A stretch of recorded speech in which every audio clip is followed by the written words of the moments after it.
Hello दोस्तों, छा हाल आहे? ठीकु आहियो? ख़ुशि आहियो? ख़ैरु आवां मज़र अली ऐं काफ़ी ॾींहंनि खां पोइ अॼु मां वरी तव्हां सां हिन वीडियो ज़रिए ॻाल्हाए रहियो आहियां। दोस्तों, दुनिया तव्हांजे साम्हूं आहे, दुनिया जी तरक़ी तव्हांजे साम्हूं आहे। कॾहिं तव्हां इहो सोचियो आहे त हीअ दुनिया तरक़ी कीअं करे थी, इन जे पोयां आहे छा? अॼु हिकु ॻाल्हि मुंहिंजे ज़हन में आई त मूं सोचियो इन ॻाल्हि ते तव्हां सां ॻाल्हायां। दोस्तों, अवां ॾिठो हूंदो त दुनिया मादी ऐं मुआशी तौर ते ॿिन्ही तरीक़नि सां ॾींहों ॾींहुं तरक़ी करे रही आहे। नयूं नयूं टेक्नोलॉजियूं अचनि पियूं, नवां नवां इदारा खुलनि पिया, नवां नवां रोज़गार जा ज़रिया साम्हूं अचनि पिया। कॾहिं इन ते तव्हां सोचियो आहे त आख़िर इन तरक़ी जे पोयां आहे छा? दोस्तों, इन तरक़ी जे पोयां आहे टेक्नोलॉजी दुनिया खे उते वठी वञी रही आहे जिथे कॾहिं असीं सोचियो ई न हो त दुनिया एॾी तरक़ी कंदी, दुनिया एॾी तब्दील थींदी ऐं उन तब्दीली जो असरु असां ते ऐं असांजे समाज ते, असांजे मुल्क ते, असांजी क़ौम ते, असांजे माहौल ते पए थो। हूअं त केतिरियूं टेक्नोलॉजियूं आहिनि जेके दुनिया जे तरक़ी में अहम किरदारु अदा करे रहिया आहिनि, पर जेके अहम टेक्नोलॉजियूं आहिनि उहे 10 टेक्नोलॉजियूं आहिनि। उहे 10 टेक्नोलॉजियूं उहे आहिनि जंहिंखे असांखे सम्झणु घुरिजे, जंहिंखे असांखे सिखणु घुरिजे। उहे 10 टेक्नोलॉजियूं असांखे दुनिया सां गॾु गॾु हलण में मदद कंदियूं। जेकॾहिं असां इन्हनि टेक्नोलॉजियुनि खे नज़रअंदाज़ कयो, इन तरफ़ न वियासीं, इन्हनि जी तालीम हासिलु न कईसीं, इन्हनि खे न सिखियोसीं त असां दुनिया सां शायदि गॾु न हली सघूं। तंहिं करे असांखे उन्हनि टेक्नोलॉजियुनि जी सम्झ हुअणु ज़रूरी आहे। दोस्तों, अचो त हाणे उन्हनि 10 टेक्नोलॉजियुनि खे असां डिस्कस कयूं। मां उमेदु करियां थो त इहे टेक्नोलॉजियूं तव्हां गौर सां ॾिसंदा, ॿुधंदा ऐं पाण ऐं पंहिंजे ॿारनि दोस्तनि खे ॿुधाईंदा। हिन वीडियो खे वधि खां वधि पंहिंजे माइटनि दोस्तनि सां, ॿारनि सां वंडींदा। ऐं जेकॾहिं तव्हां पाण पढ़ो था या तव्हांजा ॿार हाणे अॻिते पढ़णु चाहिनि था त मुंहिंजी गुज़ारिश हूंदी त इन्हनि 10 टेक्नोलॉजियुनि जी पंहिंजे ॿारनि खे ज़रूरु तालीम ॾियारियो। हाणे अचो त इन्हनि टेक्नोलॉजियुनि जे बारे में असीं सभु ॼाण हासिलु करियूं। दोस्तों, जेका 10 नंबर टेक्नोलॉजी आहे उहा आहे नेचुरल लैंग्वेज प्रोसेसिंग, जंहिंखे आम तौर ते NLP चयो वेंदो आहे। हीअ ॾाढी अहम टेक्नोलॉजी आहे छाकाणि त कंप्यूटर खे इंसानी ॿोलियूं हिन टेक्नोलॉजी ज़रिए सेखारियूं वञनि थियूं। रोबोट, चेटबोट टेक्नोलॉजियूं NLP ज़रिए कमु कनि थियूं। हिन त NLP जो जेको बिज़नेस आहे उहो $50 बिलियन खां मथे आहे। तंहिं करे हीअ टेक्नोलॉजी तमामु घणी अहम टेक्नोलॉजी आहे। असांजो जेको रोबोट ॻाल्हाए थो या असां सेंटिमेंट एनालिसिस कयूं था, ॿोली जो तर्जुमो करियूं था, ॿोली खे सम्झूं था, लफ़्ज़, डिक्शनरियूं, इहे सभई NLP ज़रिए अचनि थियूं। 9 नंबर ते जेका टेक्नोलॉजी आहे उहा आहे क्वांटम कंप्यूटिंग, जेका दुनिया जो मुस्तक़बिल आहे ऐं दुनिया खे तेज़ी सां तब्दील करे रही आहे। हीअ टेक्नोलॉजी उहा टेक्नोलॉजी आहे जेका सिहत जे शोबे में अहम किरदारु अदा करे रही आहे। कोरोना वायरस खे ख़तमु करण या उन खां प्रिवेंट करण में हिन टेक्नोलॉजी अहम किरदारु अदा कयो। कोरोना वायरस जी वैक्सीन ठाहिण में हिन टेक्नोलॉजी अहम किरदारु अदा कयो। जेतोणीकि हीअ टेक्नोलॉजी अञा शुरूआती मरहले में आहे, पर पोइ बि हिन जो बिज़नेस $2 बिलियन खां वधीक आहे।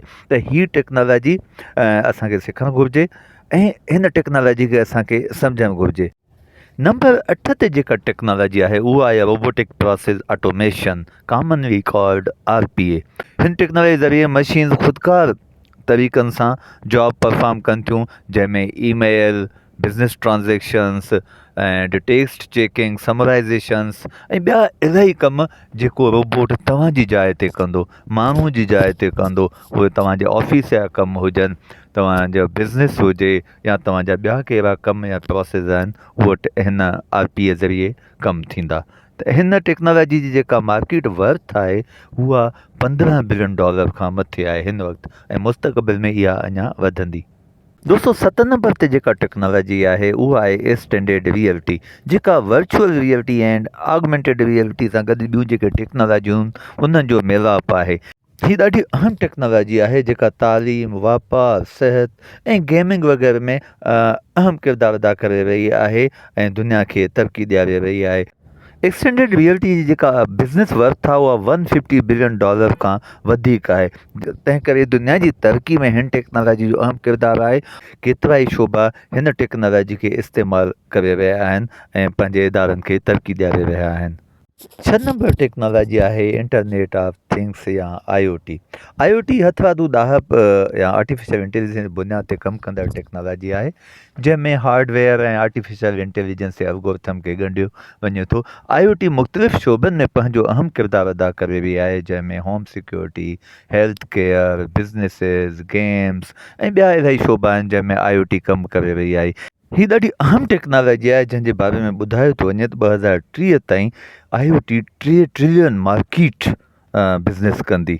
हिन टेक्नोलॉजी खे सिखण लाइ ज़रूरी न आहे त तव्हां का ग्रेजुएशन जी तालीम हासिलु करियो, पर ही टेक्नोलॉजी डिप्लोमा ज़रिए बि सिखी सघो था ऐं इन टेक्नोलॉजी जे ज़रिए तव्हां बि लखियूं रुपया कमाए सघो था। दुनिया जी 5 नंबर टेक्नोलॉजी आहे साइबर सिक्योरिटी, जेका पिणु अहम टेक्नोलॉजी आहे छाकाणि त दुनिया जो वॾे में वॾो मसइलो सिक्योरिटी आहे ऐं साइबर सिक्योरिटी इन सिक्योरिटी वारे मसइले खे हल करे थी। कंप्यूटर, रोबोट ऐं ॿियूं जेके बि मशीनियूं आहिनि, वेबसाइट, सॉफ्टवेयर्स, उन्हनि खे सिक्योरिटी घुरिजे ऐं उहा सिक्योरिटी साइबर सिक्योरिटी ज़रिए मिली सघे थी। हिन टेक्नोलॉजी जी जेका मार्केट वर्थ आहे हिन वक़्तु $500 बिलियन आहे, जंहिंमां तव्हां अंदाज़ो लॻाए सघो था त केतिरी अहम टेक्नोलॉजी आहे। मुस्तक़बिल जा वधि में वधि जेके जॉब आहिनि उहे हिन टेक्नोलॉजी में ईंदा, छाकाणि त साइबर क्राइम वधे पियो ऐं साइबर क्राइम हूंदो त साइबर सिक्योरिटी ज़रूरी हूंदी। चौथे नंबर ते टेक्नोलॉजी आहे एज कंप्यूटिंग।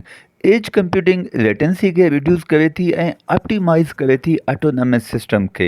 हिन जी जेका मार्केट वर्थ हिन वक़्तु आहे $65 बिलियन आहे, जेका तमामु घणी आहे। हिन टेक्नोलॉजी खे इंडस्ट्री ऐं मुख़्तलिफ़ क़िस्म जूं बिज़नेस कंपनियूं तमामु घणो पसंदि कनि थियूं, छाकाणि त ऑटोनॉमस सिस्टम खे इम्प्रूव करे थी, जंहिंमें रिमोट व्हीकल्स आहिनि, रिमोट हेल्थ केयर ऐं ॿिया अहिड़ा रिमोट प्रोसेस आहिनि जंहिंमें एज कंप्यूटिंग पंहिंजो बहितरीनु किरदारु अदा करे पई। दोस्तो नंबर 3 ते जेका टेक्नोलॉजी आहे उहा आहे 5G। 5G इंटरनेट टेक्नोलॉजी खे तमामु घणो बूस्टअप कयो आहे, तंहिं करे जेको कनेक्टिविटी जो एक्सपीरियंस आहे उहो तमामु बहितरीनु थी रहियो आहे। 5G जे करे ई IoT, हेल्थ केयर, इंडस्ट्रीज़ जी तमामु घणी तरक़ी थी रही आहे। इन जे करे स्मार्ट सिटीज़ क़ाइमु थी रहिया आहिनि ऐं रिमोट वर्कल्स जो बिज़नेस बि तरक़ी करे रहियो आहे। 2026 ताईं 5G जो $1.2 ट्रिलियन बिज़नेस एक्सपेक्टेड आहे। 6G 5G जी सक्सेसर आहे, जेका दुनिया में तब्दीलियुनि जो सबबु बणंदी। नंबर 2 ते जेका टेक्नोलॉजी आहे उहा आहे ब्लॉकचेन। ब्लॉकचेन डेटा सिक्योरिटी ऐं ट्रांसपेरेंसी ते कमु करे पई। हीअ हिकु ॾाढी अहम टेक्नोलॉजी आहे। जेतोणीकि ब्लॉकचेन बिटकॉइन या क्रिप्टो करेंसी लाइ मशहूरु आहे, पर इन खां वधीक जेको ब्लॉकचेन जो कमु आहे उहो डेटा सिक्योरिटी ऐं ट्रांसपेरेंसी ते आहे। हिन जो जेको चेन वर्क आहे उहो डेटा खे तमामु घणो सिक्योर करे पियो ऐं लेजर मेंटेन करे पियो। तंहिं करे ब्लॉकचेन खे असीं सिर्फ़ु बिट करेंसी या क्रिप्टो करेंसी ताईं महदूद नथा करे सघूं, पर ही health care, finance, logistic, academia में अहम कमु करे रही आहे, छाकाणि त हिन सां रिकॉर्ड महफ़ूज़ थियनि पिया, डेटा महफ़ूज़ थिए पई ऐं उहा डेटा लिंक थिए पई चेन जे ज़रिए। ब्लॉकचेन टेक्नोलॉजी जी बिज़नेस वर्थ हिन वक़्तु $50 बिलियन आहे, जेका मुस्तक़बिल में अञा घणो वधंदी। ऐं दोस्तो दुनिया जी नंबर 1 टेक्नोलॉजी आहे आर्टिफिशियल इंटेलिजेंस, जंहिंखे असीं हथरादू दाहब चऊं था। हिन टेक्नोलॉजी मशीन लर्निंग ज़रिए, रोबोटिक्स ज़रिए, IoT ज़रिए, इन्फोर्समेंट लर्निंग ज़रिए दुनिया खे तब्दील करे छॾियो आहे ऐं तेज़ी सां अञा तब्दील करे रही आहे। हाणे हथरादू दाहब जा औज़ार ठही रहिया आहिनि, जेके न सिर्फ़ु इदारनि में, इंडस्ट्रीज़ में, पर घरनि में बि उहे औज़ार कमु कनि पिया ऐं असांजी मदद कनि पिया। उहे कम जेके असीं नथा करे सघूं, यानी इंसानु नथो करे सघे, उहे कम हथरादू दाहब जा औज़ार करे रहिया आहिनि। हथरादू दाहब automation, automatic vehicles, health care, industries, finance, हर जॻह ते कमु करे रही आहे। इहा उमेदु रखिजे थी त 2025 ताईं ही टेक्नोलॉजी $210 बिलियन जो बिज़नेस कंदी। आर्टिफिशियल इंटेलिजेंस में जनरेटिव AI जो अहम किरदारु आहे, जेको auto text, image, videos generate करे पियो। दोस्तो दुनिया जे टॉप 10 टेक्नोलॉजीज़ जो तव्हांजे साम्हूं मुख़्तसर तारीफ़ पेश कयो। उमेद त तव्हांखे पसंदि आयो हूंदो। पंहिंजो घणो ख़्यालु रखंदा। वरी मिलंदासीं कंहिं ॿिए वीडियो में।